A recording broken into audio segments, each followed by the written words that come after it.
வணக்க மக்களை, சற்று முன்னிலையான செய்தி ஒன்று வெளியாகி உள்ளது. எடப்பாடி பழனிசாமியை முதுகில் குத்திவிட்டாரா? தேமுதிக கூட்டத்தில் பிரேமலதா விஜயகாந்த் பேசியதாக தகவல். வாங்க வீடியோவை முழுமையாக காணலாம். அதாவது, சென்னையில் எடப்பாடி பழனிசாமி முதுகில் குத்திவிட்டார் என தேமுதிகவின் பொதுச்செயலாளர் பிரேமலதா விஜயகாந்த் அவர்கள் இன்று நடைபெற்ற கட்சி கூட்டத்தில் பேசியதாக தகவல் வெளியாகியுள்ளதாம்.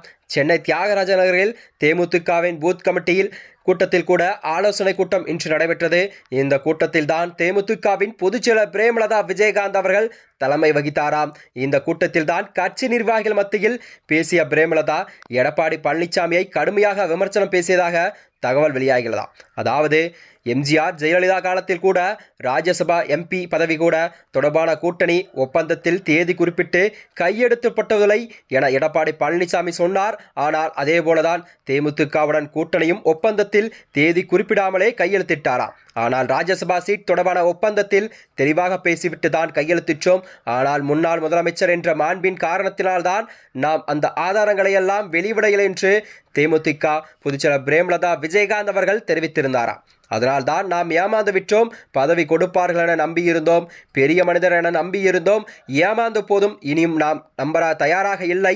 எடப்பாடி பழனிசாமி தனக்கு முதுகில் குத்திவிட்டார் என நிர்வாகிகள் மத்தியில் பிரேமலதா விஜயகாந்த் அவர்கள் விமர்சித்துள்ளாக தகவல் வெளியாகிறது.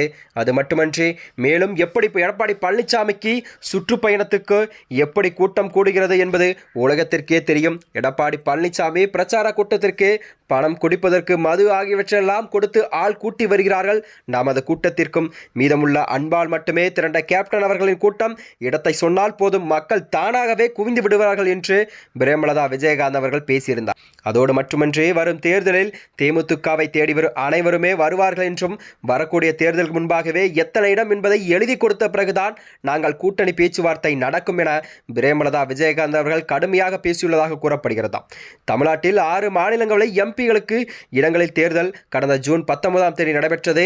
அதிமுகவிலிருந்து எப்படியாவது ஒரு எம்பி மாநிலங்களை எம்பி இடத்தை பெற வேண்டும் என்று தேமுதிக முயற்சிதான்.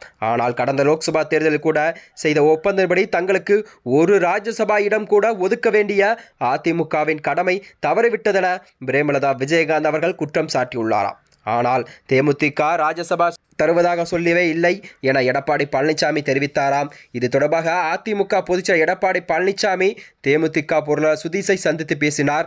இந்த சந்திப்பில் தான் தற்போதைய தேர்தலில் தேமுதிகவுக்கு கண்டிப்பாக எம்பி சீட் இல்லை, அடுத்த தேர்தலில் வழங்க வருவோம் என எடப்பாடி பழனிசாமி கூறிவிட்டாராம். அதையடுத்துதான் 2026 தேர்தலில் தேமுதிகவுக்கு மாநிலங்களவை சீட் தரப்படும் என அதிமுகவிலிருந்து அதிகாரப்பூர்வ அறிவிப்புகள் வெளியானது. மேலும் அதிமுக சார்பில் 2 வேட்பாளர்கள் அறிவிக்கப்பட்டனர். இதனால் தேமுதிக தரப்பு அப்செட்டில் இருந்ததாம். இந்த சூழலில்தான் கட்சி கூட்டத்தில் எடப்பாடி பழனிசாமியோ பிரேமலதா விஜயகாந்த் கடுமையாக விமர்சித்ததாக செய்திகள் வெளிவந்தன.